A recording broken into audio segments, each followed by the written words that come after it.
Yeah, so poverty and crime, they have a very cyclical, repeating, relationship with one another, and it's very damaging to communities. We see this in a lot of ways. I linked a song this week that I thought really highlighted this idea very well, by Derek Minor, called Robin, and it's throughout the whole song I put some quotes in there. I would really suggest go listen to it.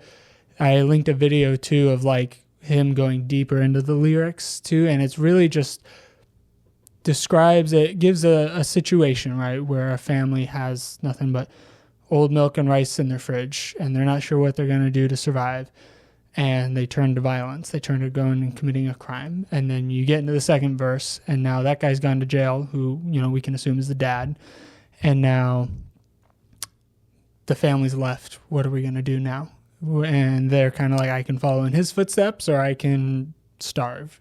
They say go to college, but that's years away. What am I going to do to survive right now? And so just kind of highlights like this predicament people find themselves in poverty, where things get really tough. And how are we going to survive? How are we going to pay the bills? How are we going to eat food and just get by, when all of these other things are happening?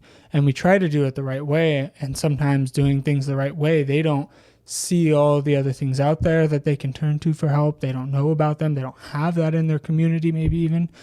And practically, sometimes crime is the only way they see out.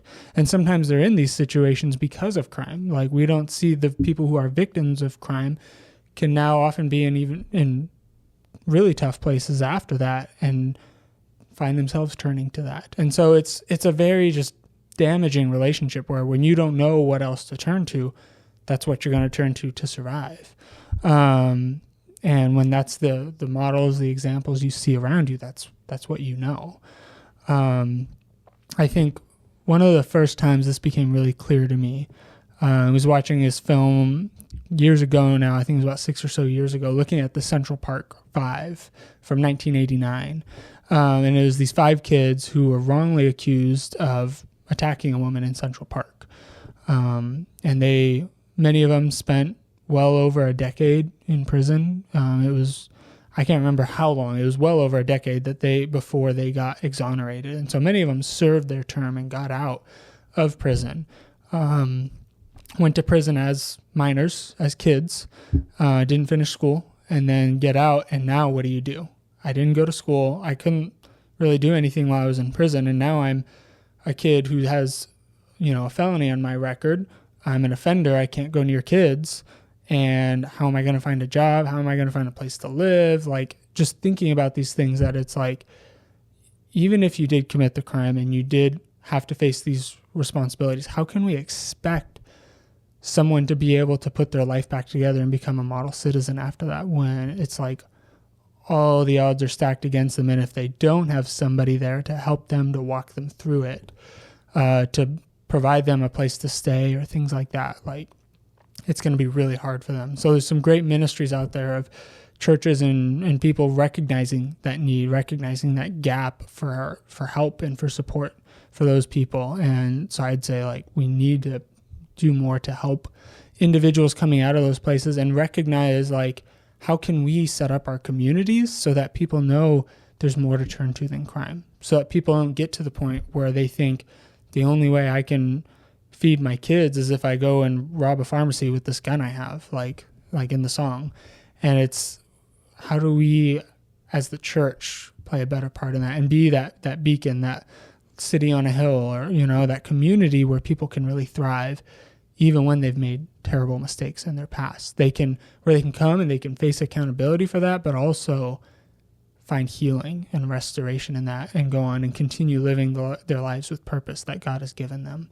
So that's really what I think is we're looking at that this month, and we're going to have some other great writers come in and give us more info on, like, what does the Bible say and what can we actually do about it.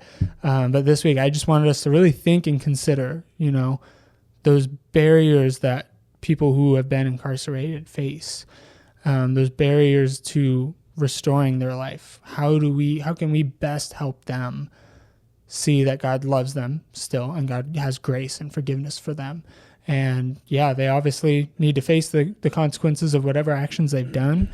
But ultimately, like, that's not for us. That's our point is to love them and care for them. And we ought to love and care for them and support them, and try and help our communities be a safer place by making sure everyone has what they need to thrive and survive. Thank you so much for watching today. We really are grateful for you, the viewer. If you enjoyed this content, if you enjoyed what Travis has just shared, please share, like, and subscribe, and leave your comments in the sections below, just so we can learn more about what you're interested in learning from us as we are writing and creating this content. There's more information and to read Travis's blog. You can find that in the description below. Outside of that, have a phenomenal week. God bless, guys.